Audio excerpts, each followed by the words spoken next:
फरमाते हैं कि मैं ना मजदूर लेने गया, बगदाद के चौक में मजदूर बैठे होते थे। तो मेरी उन मजदूरों में से ना एक नौजवान बच्चे पे नजर पड़ी। बड़ा कमजोर सा वजूद था, लेकिन चेहरे पर इबादत का निशान था। माथा बताता था कि नमाज का बड़ा ख्याल रखता है। मैं उसके करीब गया। चेहरे भी बड़ा कुछ बताते हैं ना, चेहरों में भी बड़ी रानाई होती है। फरमाते हैं मैं करीब गया, मैंने उसको कहा बेटे मजदूरी करोगे? तो कहने लगा मजदूरों में बैठा हूँ तो हुजूर मजदूरी के लिए ही तो बैठा हूँ। तो मैंने कहा कि चलो फिर। कहने लगा नहीं मेरी कुछ शर्तें। मैंने कहा बताओ? कहने लगा पहली शर्त यह है कि लोग 4 दिनार दिहाड़ी लेते हैं, मैं 3 दिनार लूँगा। मैंने कहा यार भाई तो बड़ी बेहतरीन है, बाकी भी इस तरह की रख ले। उसने कहा हुजूर दूसरी शर्त यह है कि मैं आपकी मुकम्मल बात मानूंगा, लेकिन जब अजान हो जाएगी फिर आपकी नहीं सुनूंगा।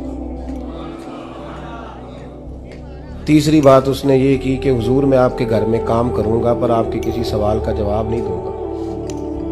कहते मैंने कहा यार तू बड़ा अजीब है, शर्तें तो मालिकों की होती हैं। कहने लगा जी बहरहाल मैं शर्तें लगा के जाता हूँ। फरमाते हैं मैं उसे घर ले आया। काम मैंने उसको बताया तो जो काम मजदूर सारे दिन में करता है ना, उसने 2 घंटे में ही कर दिया। हमारे मजदूर सिगरेट पीने में भी तो आधा घंटा लगाते हैं, वो चाय पीने जाएं तो पौना घंटा वहां। उनको भी तो दयानतदारी करनी चाहिए कि नहीं करनी चाहिए? मुआहदा किया है ना जी, तो पूरा उतरना चाहिए ना। कहते 2 घंटे में। अब काम जब बंदा शुरू कराता है तो काम और निकल आता है। कहते काम मैंने उसको और बता दिया, वो करने लगा। उसने मिट्टी निकाल के रखी थी बाहर रास्ते में, तो अजान हो गई जोर की।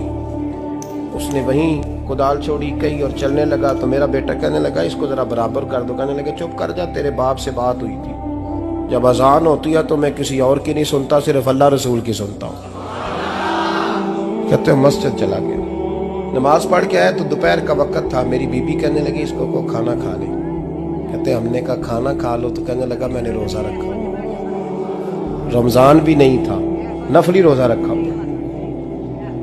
फरमाते हैं शाम हुई, मैंने 3 दिनार दिए। तो मैंने कहा तेरा नाम क्या है? कहने लगा मैंने आपसे कहा था मैं किसी सवाल का जवाब नहीं दूंगा। कहते वो चला गया। अगले दिन मैं फिर लेने गया उसे, काम कुछ और निकल आए। तो लोगों ने बताया वो सिर्फ हफ्ते वाले दिन आता है। मैंने कहा क्यों? कहने लगे जी वो कहता है मेरा हफ्ते का खर्चा 3 दिनार है, जब 3 दिनार कमा लेता हूं तो बाकी सारा टाइम अल्लाह रसूल की जिक्र में गुजार दिया करता हूं। फरमाते हैं अजीब। अगले हफ्ते मैं फिर लेने गया, मैंने पूरा हफ्ता इंतजार किया कि काम उसी से कराना है। मैं जब गया तो मैंने कहा चलो। कहने लगा मेरी शर्तें याद है ना? और मैंने कहा याद है भाई साथ चल। फरमाते हैं काम कराया। 2-3 हफ्ते वो आता रहा। एक हफ्ते में गया तो लोगों ने कहा हुजूर आज नहीं आया। क्यों? कहने लगे बीमार हो गया। कहाँ घर है? कहने लगे बगदाद के कब्रिस्तान के पीछे जो कच्ची आबादी है उसमें रहता है। फरमाते मैं गया, दरवाजे पे दस्तक दी तो कहने लगा हुजूर आप हैं? दरवाजा खोला है, आ जाइए। फरमाते हैं मैं अंदर गया तो मैंने कहा तुम्हें कैसे पता चला मैं आया हूँ? कहने लगा हुजूर अल्लाह वाले हो, आप नहीं आना था, वरना अमीर तो गरीबों का पता लेने कोई नहीं आते। कहते मैं करीब गया तो कहने लगा मैं आपका इंतजार कर रहा था, तेज बुखार है, तप रहा। जेब से कुछ पैसे निकाले। कहने लगा ये पैसे रखने। एक अंगूठी निकाली। कहने लगा हुजूर आज रात को मेरा इंतकाल हो जाएगा, इन पैसों का कफन खरीद के सुबह जनाजा पढ़ के मुझे दफन कर देना, और जब दफन करो तो ये अंगूठी लेके असर के बाद हारून रशीद के पास जाना। आप उसे कहना मैंने मिलना है पर वो आपको टाइम नहीं देगा। आप उसको आवाज दीजिएगा कि तेरी एक अमानत है मेरे पास, फिर वो आपसे मिलेगा तो अंगूठी दे दें, फिर आप मेरी तरफ से फारिग हैं। हज़रत फरमाने लगे तेरा नाम? और कहने लगा हुजूर वक्त थोड़ा है,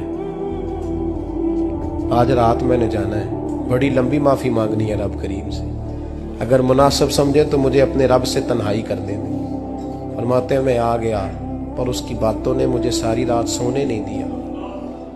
फरमाते हैं सुबह बड़ी मुश्किल से सूरज निकला, मैं गया दरवाजे पे हाथ रखा तो दरवाज़ा खुला हुआ था। अंदर दाखिल हुआ तो खुशबुएं मेरा इस्तकबाल कर रही थी।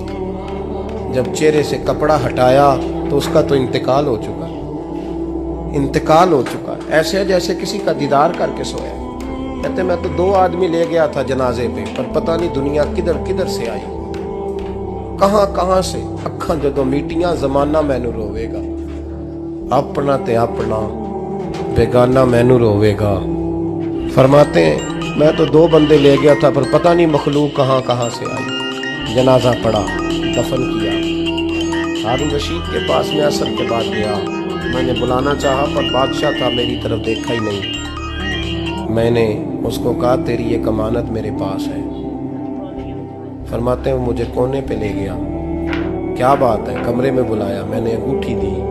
हारून रशीद तो चीखे मारने लगा, कहने लगा अंगूठी वाला कहाँ है? मैंने कहा वो तो इंतकाल कर गया। कहने लगा मुझे कब्र पे ले चल।